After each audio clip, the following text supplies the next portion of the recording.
What's going on, guys? Jake Adams here, and I've got some exciting breaking news for you today with the announcement of the latest new release from Ecotech Marine.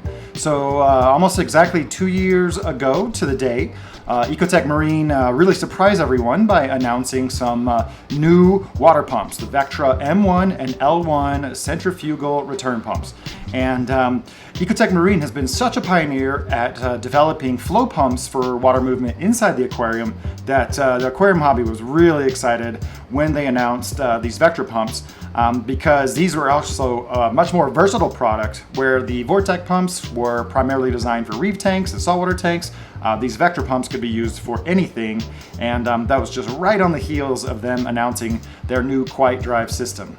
So today, Ecotech Marine announced the newest pump in the Vectra lineup. It's the Vectra S1, and this is the smallest of the three pumps. And we kind of knew that this pump was going to come because the two previous models were the Vectra M1 and the Vectra L1, so a medium and a large. So naturally, we expected a small water pump to arrive at some point.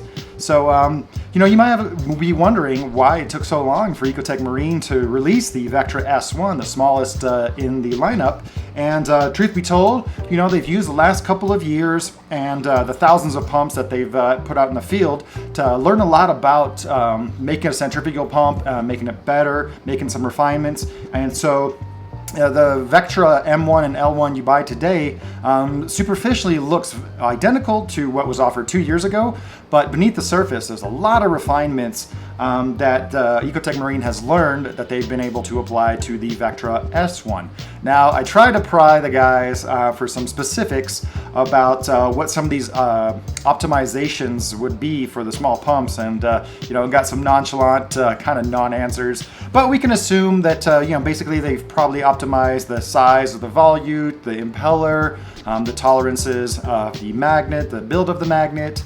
Definitely some bearing surfaces probably haven't got improved. And also, since these are smart pumps, there's a lot of programming and software that's involved with making them run at the optimum speed. So I have really high hopes for the new Vectra S1 because finally this super high performance that's been available with the Vectra M1 and the L1 is going to be available to like a much wider swath of aquarists. So let's dive in to what the Vectra S1 is all about. So just for comparison, the Vectra M1 is rated for 2,000 gallons per hour, and it is priced at $350. Now, I've actually been using a Vectra M1 on my 60-gallon tank, and as you might imagine, 2,000 gallons of water is way more than enough for this 60-gallon tank.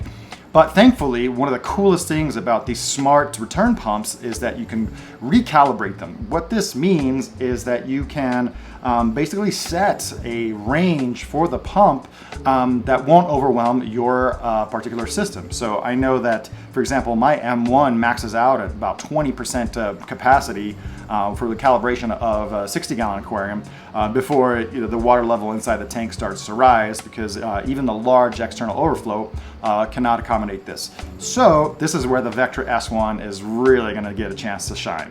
So the Vectra S1 is rated for 1,400 gallons per hour of water flow.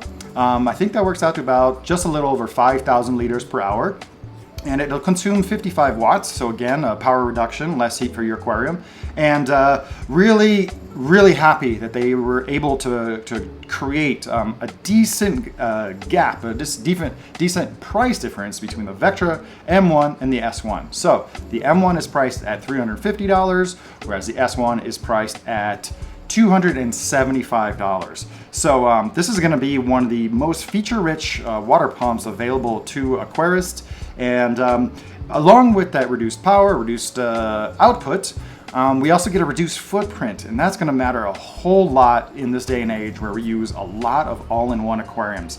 So the overall length of the Vectra S1 is only about a 1/4 inch shorter than the M1, but its width is now 3.5 inches compared to the 4 inches of the Vectra M1. So this is going to make it a lot more flexible in terms of being able to be placed in the rear section, rear filtration chambers of some medium to large size all-in-ones.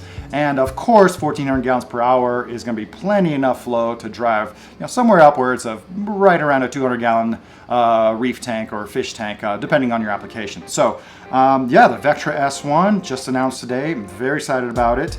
It's going to have the same quiet drive features. That's going to make it run real quiet. It's going to have EcoSmart Live integration, so you'll be able to program or access a lot of the programming modes. It's got the closed loop if you're into that kind of thing, and also being able to adjust the scheduling and flow modes throughout the day.